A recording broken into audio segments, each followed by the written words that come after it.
Hey, t'as pas du bebop pour babiller dans ma bulle comme un bébé bedonnant.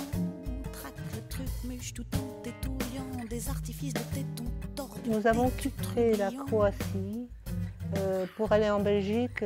J'avais 3 ans à l'époque. C'est en Belgique, vers l'âge de 9 ans, que j'ai eu une révélation en tant qu'artiste. J'avais vu des œuvres de Gauguin et j'ai eu envie de faire de la peinture. Nous sommes une famille de 6 enfants où la vie n'était pas très drôle et mes parents n'avaient pas de quoi de m'envoyer dans une école de beaux-arts. La priorité, c'était pour les garçons. J'ai 2 frères qui ont fait des études très poussées et les filles étaient mises un peu au rencard. Mon père était mineur de fond. Il avait émigré de Croatie, ne parlant pas la langue.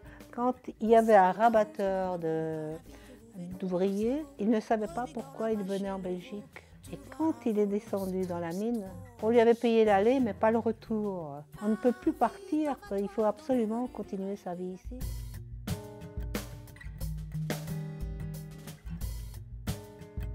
Déjà à l'âge de 12 ans, j'avais essayé d'aller 2-3 fois au cours du soir pour faire de la photo. La nuit, en Belgique, dans des bleds, tu as une trouille bleue, tu n'as pas de vélo, tu n'as pas de bus, tu n'as rien.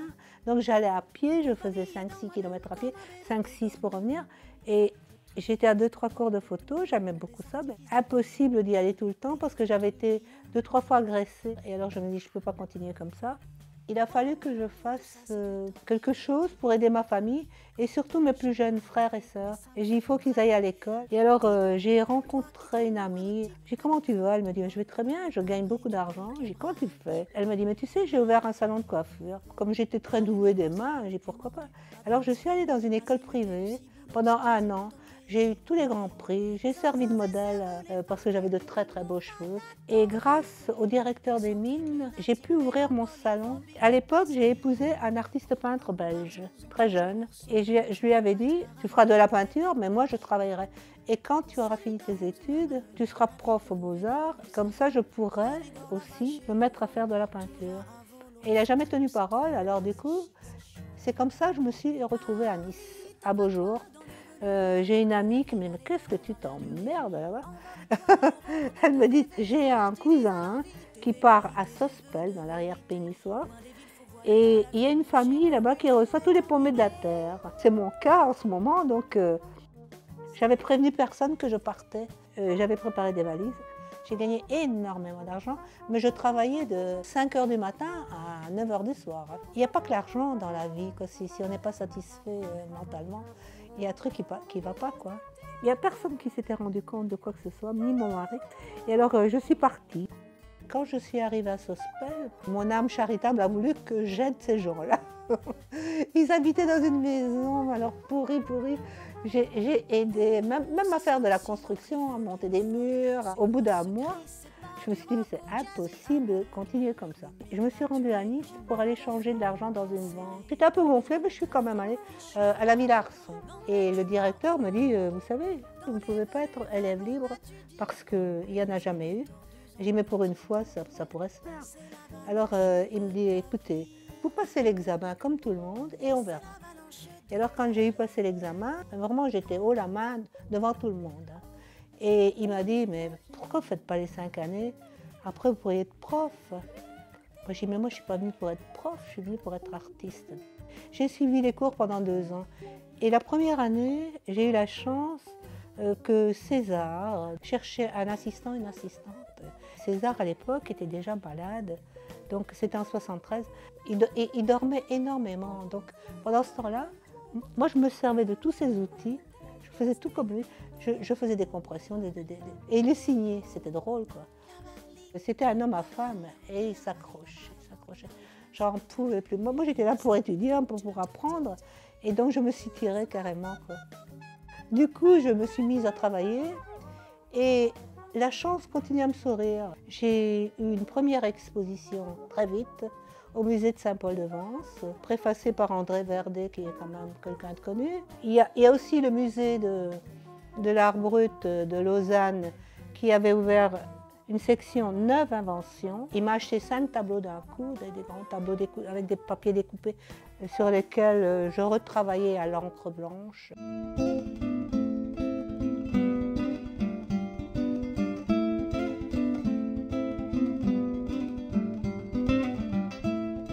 Comme j'adore les puces, d'ailleurs ça se voit, hein. Tous les jours, on allait au marché aux puces, toutes ces dentelles, toute cette transparence dont je me suis servie. Au début, il y avait de la figuration aussi, avec toutes ces poupées dedans, ces machins, dans les exotes à la pute. Dans un sens, je n'ai laissé que l'essentiel, que les transparences. Et comme je voulais travailler sur l'ombre et la lumière, je trouvais que ça allait bien ensemble. Et c'est à partir de là que j'ai commencé à découper. Et c'est à partir de là aussi que la première fois j'étais exposée dans un groupe à New York.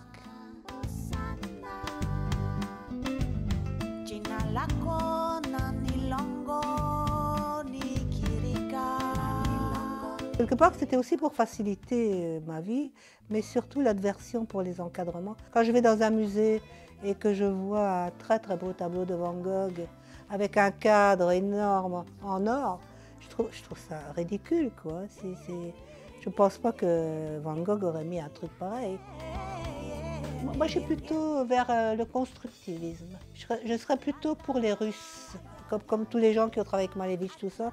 Ils faisaient des choses, des constructions. Moi, je les ai vidées, ces constructions. Je les ai aérées. Je pense que ça m'a aidé à faire des choses abstraites et géométriques. Beaucoup de géométrie, il y a beaucoup de géométrie. L'expo que j'avais fait à New York en 86, une cinquantaine de grands papiers découpés. Je pense que ça m'a donné un petit coup de pouce, hein, quand même, New York.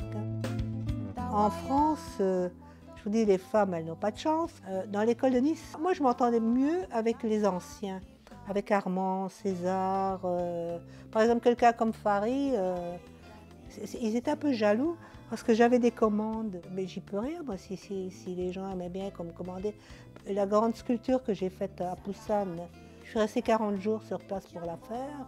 Comment t'as fait? T'as couché pour avoir une commande, des trucs à la con. En dehors des gens beaucoup plus intelligents comme Armand, comme César, tous ces gens-là qui ont vécu, les autres, s'ils avaient pu m'enfoncer, ils l'auraient fait, quoi. Je me suis toujours battue contre ça. D'ailleurs, j'ai même un jour fait un texte en disant je ne suis pas du début de l'école de Nice, mais moi, je n'ai rien demandé à personne. Et en plus, c'est vrai, je n'ai rien demandé à personne. C'est un jour, Pierre Estany m'a dit pourquoi tu ne fais pas partie de l'école de Nice? Il n'y a pas de femmes, il n'y a rien. Et c'est comme ça qu'il a commencé à en parler à la galerie de Saint-Paul, qui avait fait la première expo École de Nice dans les années 60, Alexandre de La Salle.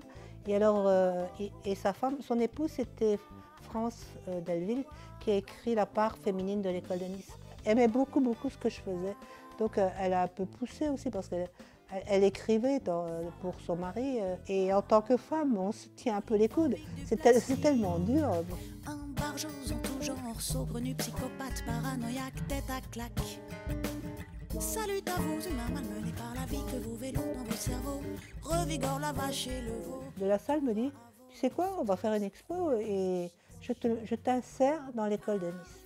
Mais qu'est-ce qu'il n'a pas fait, quoi. C'est incroyable, tout ce qui m'est retombé comme horreur, encore aujourd'hui. Hein. Et il y en a beaucoup qui disent, ouais, elle ne fait pas partie de l'école de Nice. Dans tous les catalogues à partir de 1980, école de Nice, je suis dedans. Donc ils ne peuvent pas m'effacer, mais ça les embête qu'il y ait une femme. Et de l'autre côté, dans les nouveaux réalistes, il y a Niki de Saint-Phal. Elle a eu la chance d'avoir Tinguely comme mari. Quand on exposait Monsieur Tinguely, il exigeait qu'on exposait sa femme aussi. Mais moi, par contre, j'ai un mari qui travaillait dans la presse. Il n'a jamais écrit quelque chose sur moi. Hein. J'ai toujours dit chacun son truc. Hein. Je ne veux pas qu'on me mette en avant parce que je suis Madame Attel. Je me suis toujours débrouillée toute seule. Et c'est comme ça que je me suis retrouvée dans cette fameuse école de Nice. À l'époque, on ne m'aurait même pas dit tu feras partie de l'école de Nice, je m'en foutais. Quoi. Moi, ce que j'aimais, c'est travailler. J'ai beaucoup bossé. Hein. C'est drôle, chaque fois qu'il m'arrivait quelque chose de bien, ça emmerdait tout le monde, quoi. Ça emmerdait, c'est dingue, quoi. Puis aussi, quand j'ai fait le grand paravent devant la médiathèque, ça c'est une commande de l'architecte. C'est lui qui est venu me voir, il m'a dit, écoute Nivez, j'étais à New York, je n'ai rien vu qui me plaisait pour faire le tour de la médiathèque. Est-ce que tu peux m'aider? J'ai dit oui. J'avais donc fait 2 panneaux. Je lui ai montré comment je les voulais auparavant. Il y avait à l'époque, c'était le maire Perra qui était présent. Je ne devais pas faire tant de mètres. Hein. Et Perra me dit, mais c'est trop beau. On va faire tout le tour. Si on passe à 1 heure, l'ombre portée est devant. Parfois elle est derrière, parfois elle est très courte, parfois très longue. Mais ça a fait vraiment bondir tous les mecs de l'école de Nice. Pourquoi elle? Pourquoi elle? Pourquoi elle? Parce qu'eux ne font pas ça, c'est tout. L'avalanche de ta vie, la vache elle est belle, la vache qui fuit. C'est l'avalanchologie. C'est l'avalanche de ta vie. Allez, les gros éléments, les scornus, l'agilité du sirop, schizo, toqués, évaporés, zinzin, cerveau, les farfelus, dingo, fada, tordus, excentriques, lunatiques, mélancoliques, phobiques du plastique, par jours en toujours, sont produits